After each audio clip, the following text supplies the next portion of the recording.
हे दोस्तों, exam backup class में आपका हार्दिक स्वागत है। तो आज हम लोग पढ़ने वाले हैं हिंदी साहित्य के आदिकाल के 100 बहुत ही महत्वपूर्ण वन लाइनर क्वेश्चन जो आगामी परीक्षाओं में बहुत ही महत्वपूर्ण है। तो शुरुआत करते हैं पहले क्वेश्चन से।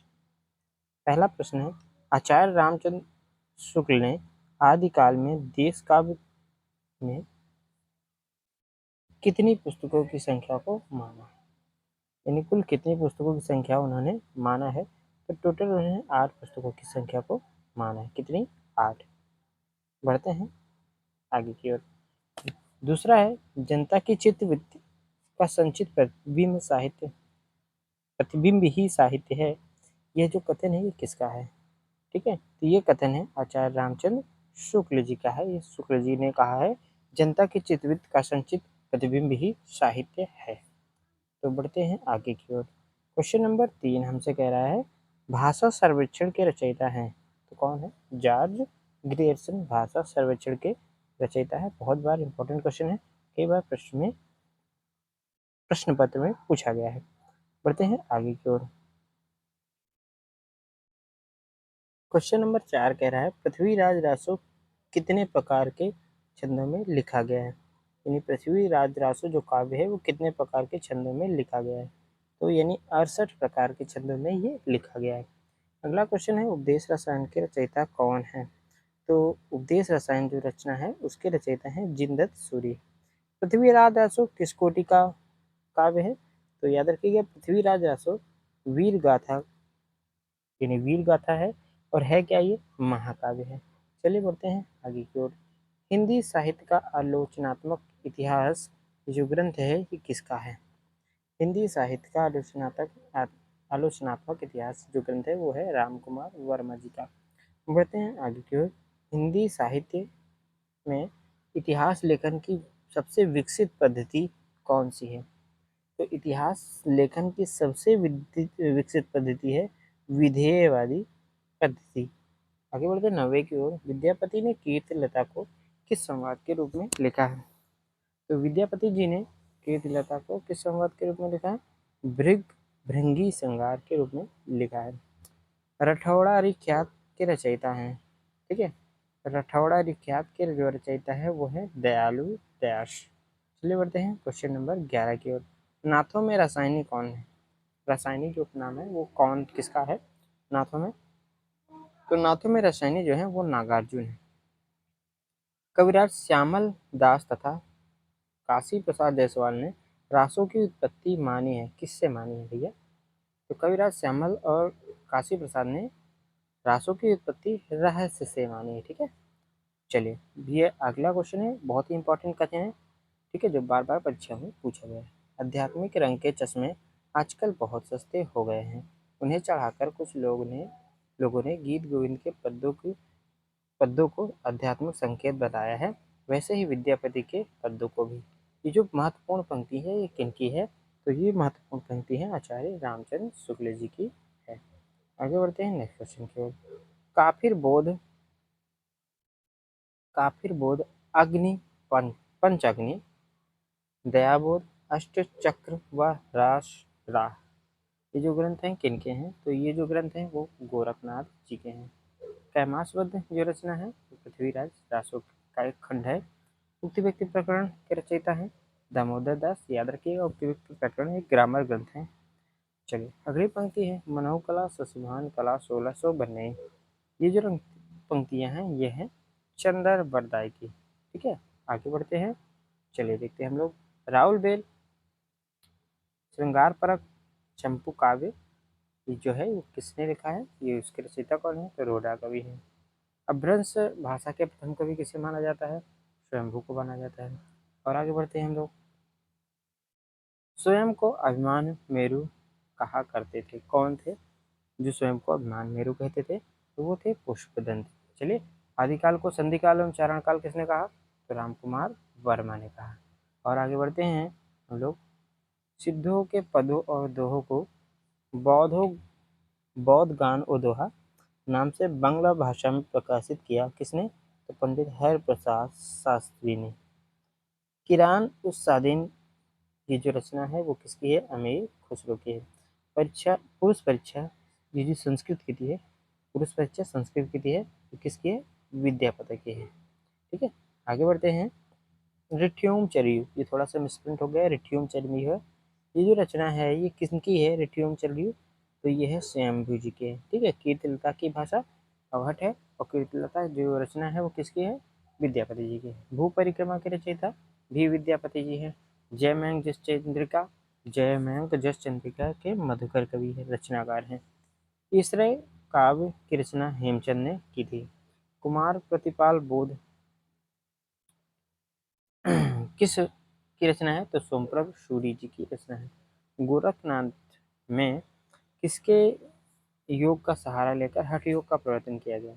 गोरखनाथ ने, ठीक है, यहाँ ने होना चाहिए, तो पतंजलि का सहयोग लिया था। अगली अगली जो हमारी रचना है, रत्नाकर जोपम कथा किस संप्रदाय का है? ये संप्रदाय यहाँ पूछ लिया, कई बार संप्रदाय भी पूछ लेता है, तो रत्नाकर जोपम सिद्ध संप्रदाय का। जिमि लोण बिजड़ी पाणी एहि तिमि धरण चित्त, ये किसका कथन है? तो ये कड़ाहपा का महत्वपूर्ण पंक्ति या कथन है। गंगा जमुना माझे बड़ई रे नाई, ये डंभी वाक्य महत्वपूर्ण कथन है। का आ तरुआ पंच विटाल, ये लुइपा के बहुत बड़ी पंक्ति है और बार बार प्रश्न पत्र में पूछी जाती है। सिद्धों में सबसे पुराने माने जाते हैं, सरहपा माने जाते हैं सिद्धों में सबसे पुराने। अगला है हमारा, हम देखते हैं अगला क्वेश्चन। अभ्रंश नाम पहले पहल किस शिलालेख में मिलता है? ठीक है, तो वल्लभी राजा सेन के धारसेन द्वितीय के शिलालेख में, यहाँ पे होना चाहिए किसके शिलालेख में? ठीक है, तो वल्लभी राजा धारसेन द्वितीय के शिलालेख में ये मिलता है। उस समय जैसे गाथा या गाहा कहने से प्रकृति का बोध होता था, वैसे ही दोहा या दोहा कहने से अपभ्रंश का। ये जो पंक्ति है ये किसकी है? तो रामचंद्र शुक्ल की है। देसी नाममाला रचना किसकी है? तो हेमचंद की है। आगे बढ़ते हैं।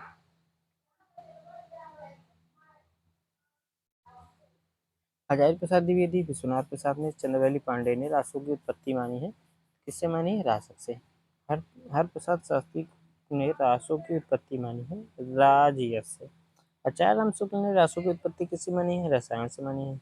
पृथ्वीराज रासों की रचना में सर्वाधिक विवादास्पद पक्ष है ऐतिहासिकता। पृथ्वीराज रासों की रचना है जो सबसे ज्यादा ऐतिहासिकता पर विवाद हुआ है। ठीक है, अगला जो हमारा वन लाइनर प्रश्न है वो है कनकंड चरियु के रचयिता, तो कनकामर मुनि। प्रकृत प्रकाश वर्य जी। ढोला मारू दुहा, तो कुशल लाभ की ये रचना है। सबसे पहले 12 मासा का वर्णन किसमें मिलता है? तो बीसल देव रासो। ठीक है, पृथ्वीराज रासो की रचना है। आदिकाल को अभ्रंश काल कहा है किसने? धीरेन्द्र वर्मा ने। 12 बरस हुए कुकुर जी और ले 13 जिए सियार, बारिश 18 छत्री जीवे आगे जीवन को धिक्कार।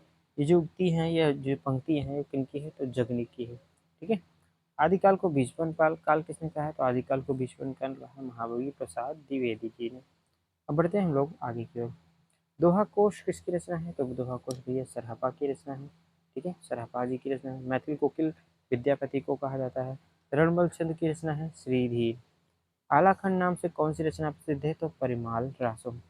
पद, पद्मावती समय किस खंड की, सॉरी, पद्मावती समय किस रचना का खंड है? तो पद्मावती समय किस खंड की रचना का समय है? ये किस रचना का ये खंड है? तो हम कह सकते हैं पृथ्वीराज रासो। ठीक है, उनकी रचना का ये खंड है। राजमती और बीसलदेव रासो की कथा किस ग्रंथ में है? तो बीसलदेव रासो में है। वर्ण रत्नाकर ग्रंथ के रचयिता ज्योतिषर ठाकुर। नाथ संप्रदाय के रचयिता, अच्छा, नाथ संप्रदाय के रचयिता हैं हजारी प्रसाद द्विवेदी। यहाँ पे कह रहा है नाथ संप्रदाय जो जिन्होंने मतलब सबसे ज्यादा लिखा है वो कौन है? ठीक है, रचना ये मिसप्रिंट है सवाल, ये क्वेश्चन ही गलत है। ठीक है, क्वेश्चन नंबर 58 गलत है। शिलालंकित चंपू ये काव्य है, तो राहुल बेली, कई बार पेपर में पूछा गया है, तो राहुल बेली सबसे पहले शिलांकित चंपू काव्य है। दो सुकने कलिक बारी आदि रचनाएं किसकी हैं? ये अमीर खुसरो की है। चलिए बढ़ते हैं आगे की ओर।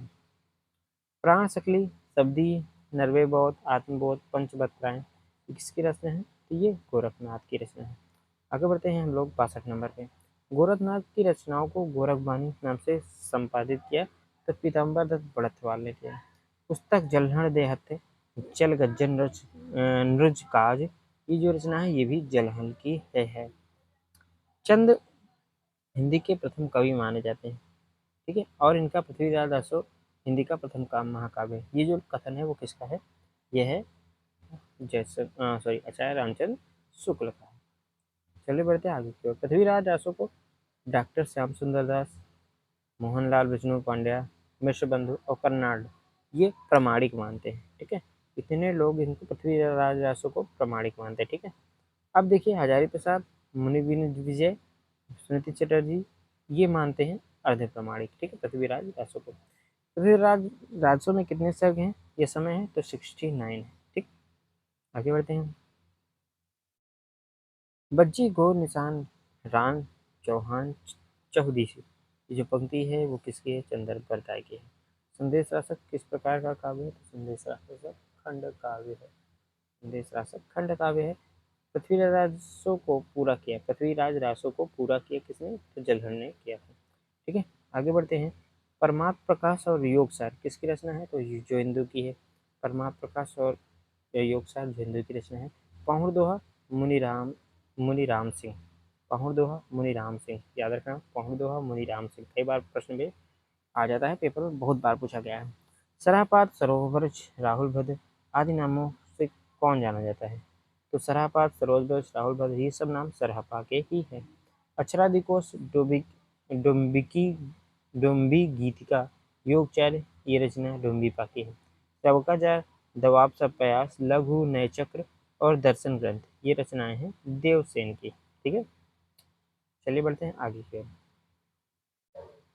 भारत तेश्वर बाहुबली रास खंड काव्य ग्रंथ है, ये शालिभद्र सूर्य की है। स्थूल स्थूलिभद्र रास जो रचना है वो जिनधर सूर्य की है। रेवंतगिरी रेवंतगिरी रचना जो है विजयसेन सूर्य की है। नेमिनाथ रास ये जो ग्रंथ है वो 58 छंदों में है किसका? सुमिति गढ़ का, ठीक है। आगे बढ़ते हैं क्वेश्चन नंबर 80 पे।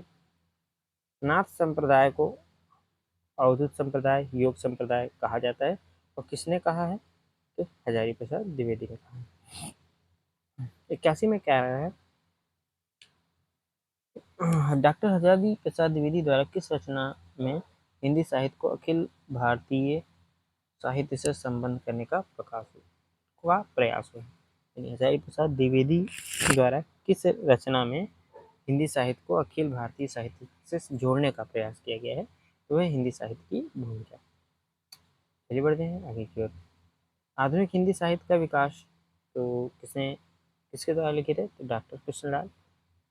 हिंदी पुस्तक साहित्य को आधुनिक साहित्य संपत्ति का बीजक किसने कहा? तो डॉक्टर माता प्रसाद गुप्त ने।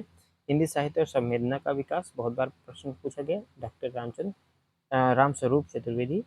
बढ़ते हैं हिंदी साहित्य का वैज्ञानिक इतिहास, ठीक है, ये किसने लिखा है? डॉक्टर गणपति चंद्र गुप्त। कितने खंड कालों में विभाजित किया है? तो 4 खंड कालों में ये भी विभाजित है। अगला है हिंदी साहित्य को सर्वाधिक व्यवस्थित और प्रथम इतिहास, तो यानी सबसे पहले व्यवस्थित और प्रथम इतिहास कौन सा है? व्यवस्थित व्यवस्थित रूप से किसने सबसे पहले किया? तो हिंदी साहित्य का इतिहास किसका है? रामचंद्र शुक्ल का व्यवस्थित इतिहास है। आगे बढ़ते हैं। अगला क्वेश्चन है अपभ्रंश साहित्य को हिंदी साहित्य से अलग मानकर उसे पूर्व पीठिका के रूप में किसने प्रस्तुत किया? ठीक है, तो अपभ्रंश साहित्य को हिंदी साहित्य से अलग मानकर उसे पूर्व पीठिका के रूप में रामचंद्र शुक्ल ही अपनी पुस्तक में दिखाते हैं। चलिए, आचार्य रामचंद्र शुक्ल ने काल विभाजन का प्रधान आधार क्या माना है? ठीक है, तो काल विभाजन का जो आधार माना है वो जनता की चित्तवृत्ति के परिवर्तन को माना है। चलिए बढ़ते हैं आगे की ओर। शुक्ल की कृति हिंदी साहित्य का इतिहास आदिकाल का जो नाम है वो सर्वाधिक विवादास्पद रहा है, ठीक है।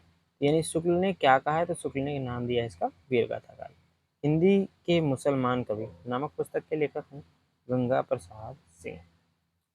चलिए आगे है 91। हिंदी साहित्य का कौन सा इतिहास ग्रंथ एक पुस्तक के रूप में सबसे बड़ा? तो भैया हिंदी साहित्य का इतिहास ही है आगे बढ़ते हैं, राजस्थानी साहित्य की रूपरेखा के लेखक हैं मोतीलाल मेनारिया। आगे बढ़ते हैं, हिंदी साहित्य इतिहास में दोहरे नामकरण की प्रवृत्ति का आरंभ किसने किया था? तो रामचंद्र शुक्ल ने। हजारी प्रसाद द्विवेदी का कौन सा एक ग्रंथ व्याख्यान ग्रंथ है? तो हिंदी साहित्य का अधिकार। अपभ्रंश को पुरानी हिंदी माना है चंद्र शर्मा गुलेरी। 96 96 क्वेश्चन है, रामचंद्र शुक्ल ने आदिकाल को कितने ग्रंथों आदिकाल में कितने ग्रंथों को प्रमाणिक माना है? तो 12 ग्रंथों को प्रमाणिक माना गया है। The modern vernacular literature of Hindustan किसके द्वारा रचित है? तो ये जॉर्ज ग्रियर्सन के द्वारा रचित है। अगला है,